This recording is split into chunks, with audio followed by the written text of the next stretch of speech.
증인, 예. 제가 좀 묻겠습니다. 증인은 24년 12월 3일 당시 수도방위 사령부의 제1경비단 단장이었죠. 그렇습니다. 증인은 12월 3일 21시 48분경에 이진우 수방사령관으로부터 상황이 있는 것 같으니 수호신 TF를 소집하고 사령부로 들어오라는 전화를 받은 사실이 있습니까? 그렇습니다. 수호신 TF라는 것이 주로 어떤 임무를 수행하는 건가요? 수도 서울에서 대테러 작전을 주도하는 전력들입니다. 테러 상황이 발생되었을 때 각종 대테러 작전할 수 있는 다양한 전력들을 통합해서 대응하는 그러한 부대입니다. 이진우 수방사령관이 제1경비단 소속 군인들 중에 이들을 소집하라고 지시한 이유는 특별히 뭐라고 생각합니까? 우선 저희 부대의 특성상 수도방위 사령부의 기동 예비뿐만 아니라 대테러 작전 등 다양하게 활용할 수 있는 전력입니다. 그래서 소집을 시켰을 것으로 생각됩니다. 증인이 22시 45분경에 사령부에 도착하니 이진우 수방사령관이 국회 상황이 있어 국회로 가야 된다. 출동 준비가 되면 보고하라. 이렇게 말한 사실이 있습니까? 그렇습니다. 이진우 수방사령관이 국회로 가야 하는 이유를 말했습니까? 당시에는 임무나 그런 것들을 언급하진 않았습니다.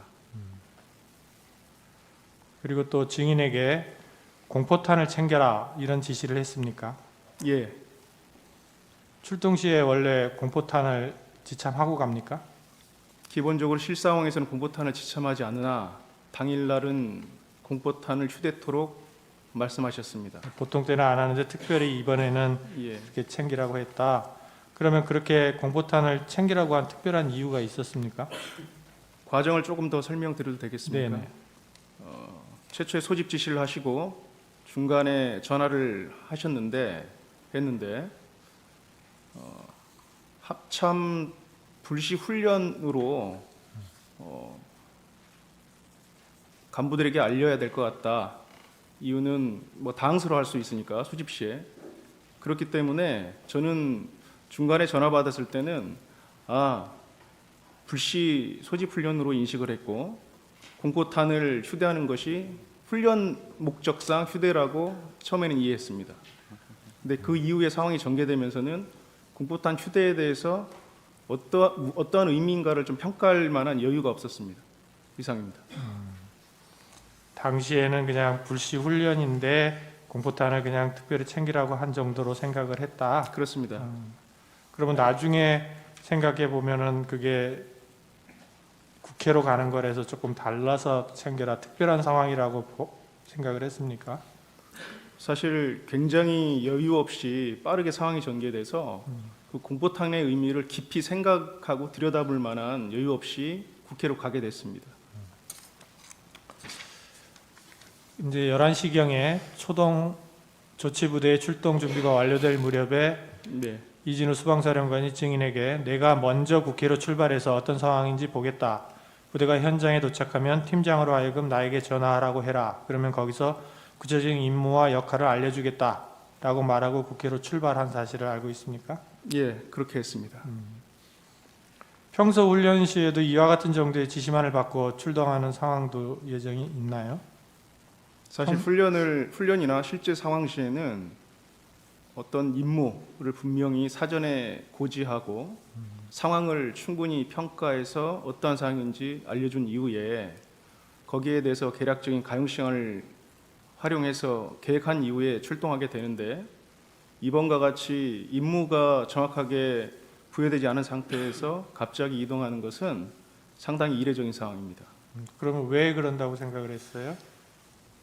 그때 이미 그 시간은 대통령님께서 비상계엄을 선포를 했고 저희에게 출동을 준비토록 사령관이 지시했기 때문에 그리고 또 사령관께서 직접 본인이 어떠한 임무인지를 확인하고 임무를 준다고 했기 때문에 다른 생각을 깊이 해볼 수는 없었습니다.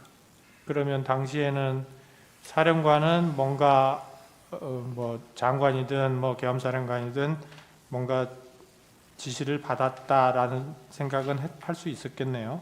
그 지시에 따라서 움직이는 거다라는, 그 지시에 따라 받고 또 증인한테 지시를 하는 거다, 이런 정도는 인식을 했겠네요. 예, 증인이 초동 조치부대가 출동하는 것을 확인하고 다시 사무실로 복귀한 뒤에 23시 17분경에 수방사 참모장으로부터 총기와 탄약은 차량에 두고 방탄 헬멧과 방탄복을 입고 3단 진압봉을 챙기도록 하라, 이런 지시를 받았습니까? 예, 그렇습니다. 국회에 이동하게 되면 총은 놓고 내려라고 하고 그러한 복장으로 3단 진압봉도 가져가라 그랬어요. 그렇습니다. 그래서 곧바로 화상회의를 통해서 각 대대장들에게 동일한 지시를 한 사실이 있습니까? 예,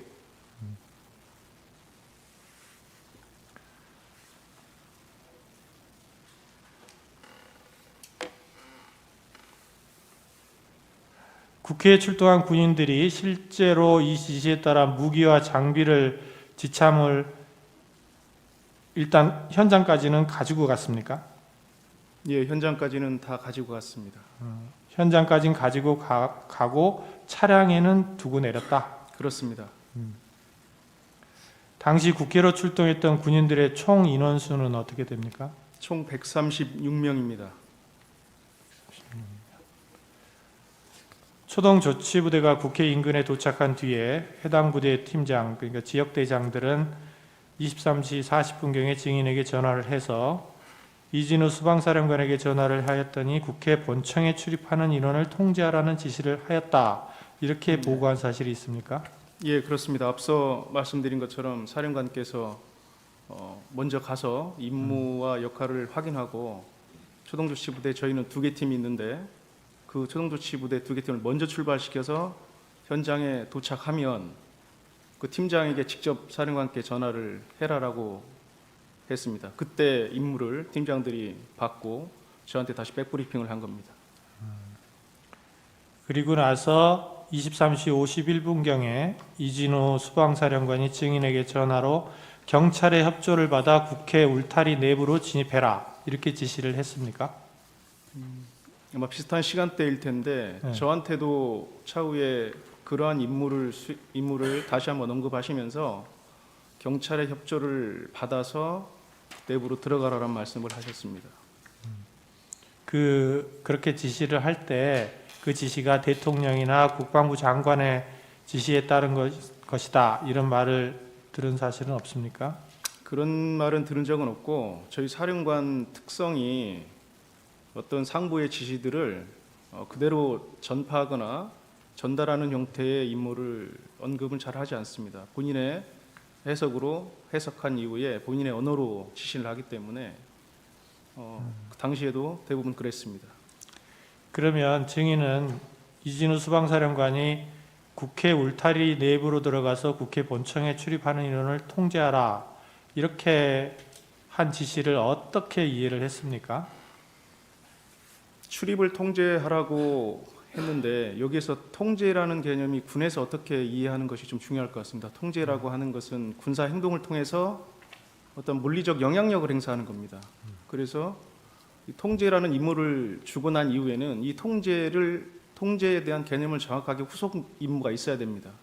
그래서 그 당시에는 일단 국회 건물에 사람들이 출입할 수 있는 주요한 지점에 저희가 인원들이 배치가 되고, 그래서 출입하는 인원들을 저희가 통제라는 의미는 누구는 출입시키고 누구는 출입시키지 않을 것인가에 대해서는 후속해서 임무가 주어졌어야 되는데 그 단계까지는 사실 진행이 안 돼 있던 상태인 겁니다. 통제하라는 말은 이제 장악을 해서 들어갈 사람 안 들어갈 사람을 선별하고 예, 이런 거를 정리하는 단계인데, 그 후에는 이제 아직 어떻게 하라는 데까지 가지 못했다, 이런 말인 거죠? 예, 그렇습니다. 자, 그러면 지금부터 잠시만 주목해 주시기 바랍니다.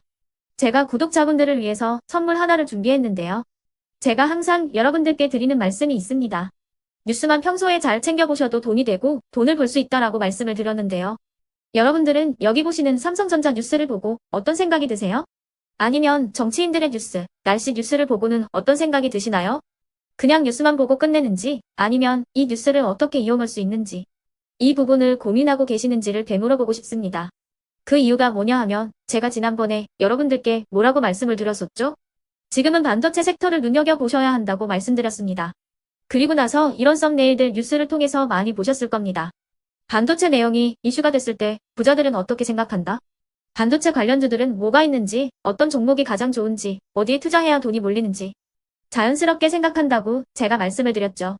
그 이유가 뭐냐 하면 부자들이 봤을 때는 이슈가 곧 돈으로 이어지고 그 이슈가 나에게 돈을 벌어준다는 경험적 확신이 있기 때문에 부자들은 항상 이런 사회적 이슈를 관심 있게 챙겨본다고 제가 말씀을 드렸습니다.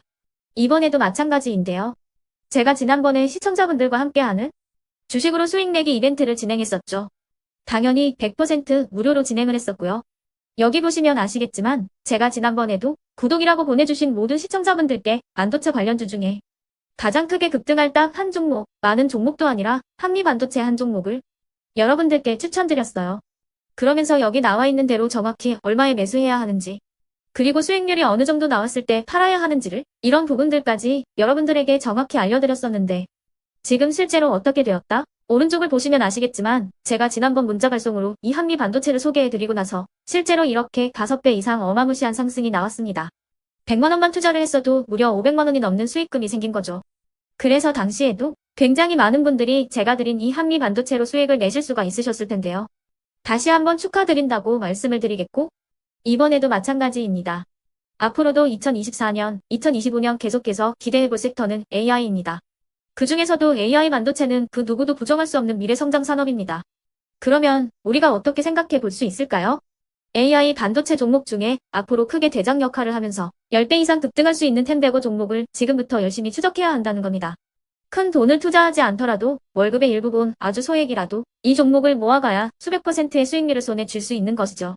지금 여러분이 보고 계시는 이 유튜브 또한 AI 반도체와 아주 밀접한 연관이 있고 반도체야말로 대한민국의 핵심 산업으로 앞으로 더더욱 시장은 성장할 수밖에 없습니다. 그렇기 때문에 제가 이번에도 뭘 보내드리고 있냐면 지난번과 똑같이 구독이라는 문자를 보내주시면 제가 AI 반도체 관련주 중에 앞으로 대장주 역할을 하면서 주가가 가장 크게 급등할 한 종목을 여러분들께 문자 발송으로 종목명과 사고 파는 시점을 모두 알려드릴 건데요. 그 문자를 받고 여러분들이 주식으로 돈 버는 연습을 한번 해보셨으면 좋겠고요. 혹시라도 나는 주식을 하지 않는다 하시는 분들은 주변에 주식하시는 지인분들에게 말씀을 해주셔도 되고요. 아니면 연세가 있으셔서 투자가 어렵다 하시는 분들은 이 종목을 자녀분들에게 한번 사봐라. 이걸로 한번 수익을 내봐라. 이렇게 조언을 해주실 수도 있는 거겠죠. 그래서 지금 이 영상을 보시는 시청자분들 중에 나도 이번 종목이 좀 궁금하다 하시는 분들은요. 누구나 상관없이 그리고 어느 시간대나 상관없이 부담 없이 010-2514-5930번으로 구독이라는 문자 보내주시면 제가 이번에도 똑같이 무료 추천 급등주 문자를 보내드리겠습니다. 이해되시겠죠? 제 번호 010-2514-5930번으로 구독이라는 문자 보내주시면 여러분들이 직접 이슈를 통해서 돈 버는 연습을 해보실 수가 있는 거고 제가 돈을 받는 것도 아니고 투자를 대신해 드리는 것도 아니기 때문에 부담 없이 신청해 주시면 되는 겁니다. 그리고 수익이 나면 저는 다른 것은 하나도 바라지 않습니다. 제 채널에 구독, 좋아요 한 번씩만 눌러주시라 이렇게 다시 한번 말씀을 드리겠습니다.